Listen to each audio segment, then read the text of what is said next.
আল্লাহ তালার কাছে নোয়াইতে হবে। এই মাথা নোয়ানোর মানে হচ্ছে আল্লাহ তালার দরবারে বিনয়ী হওয়া, তার আনুগত্য প্রাণ ভরে মেনে নেওয়া। আল্লাহ তালা বিনয়কে বড় পছন্দ করেন। এটি শুধু আল্লাহ তালার গোলামের ক্ষেত্রে নয়, মানুষের সাথে আচরণের ক্ষেত্রেও বিনয় হচ্ছে প্রকৃত মুমিনের আত্মার ভূষণ। যে মানুষ যত বিনয়ী হয়, আল্লাহ তালা মানুষের মনে তার প্রতি তত বেশি ভালোবাসা পয়দা করে দেন। কিন্তু যে মানুষ বিনয়ী হতে পারে না, সে মানুষের সামনে এসে অন্যরা যতই তাকে সম্মান প্রদর্শন করুক, আড়ালে আবদালে তাকে সম্মান করে না। বলে যে এই লোকটা অহংকারী, দাম্ভিক, উদ্যত। বিনয়ী মানুষের ক্ষেত্রে মানুষ এই ধারণা নেয় না। মানুষ বলে ইনি মাটির মানুষ। মাটির মানুষ মানে কি?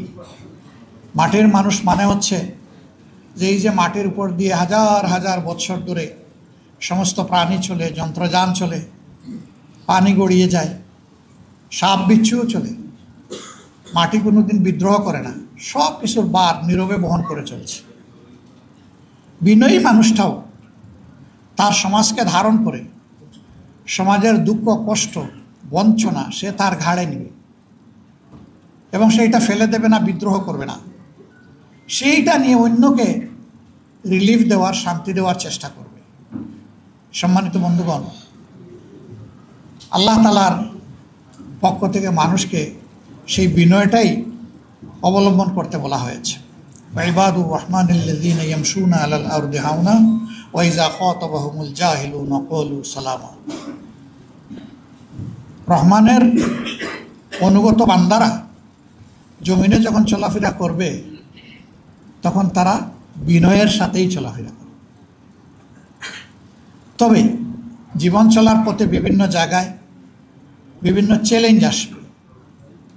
কিছু মানুষ তার বিনয়ের পথটাকে রুদ্ধ করে দিতে চাইবে, তার সরল এবং সত্য পথের উপর চলাকে বন্ধ করে দিতে চাইবে, তাকে বিভিন্ন প্রশ্নমানে জর্জরিত করবে, কুতর্কে জড়াবে, তার উপর মিথ্যা অপবাদ আরোপ করবে।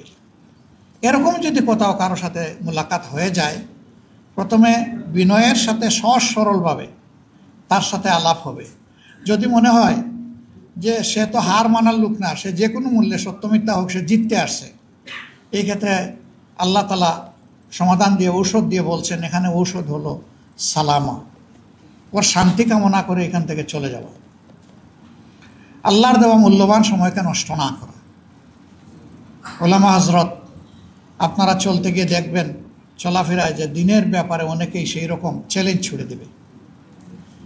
এই ক্ষেত্রে আল্লাহ তাআলা বলেন নাই যে চ্যালেঞ্জের মোকাবিলায় তুমি আর একটা শক্ত পাল্টা চ্যালেঞ্জ ছুড়ে দাও। বলেছেন এই ক্ষেত্রে আপনি চলে যান, তার জন্য শান্তি এবং কল্যাণ কামনা করুন।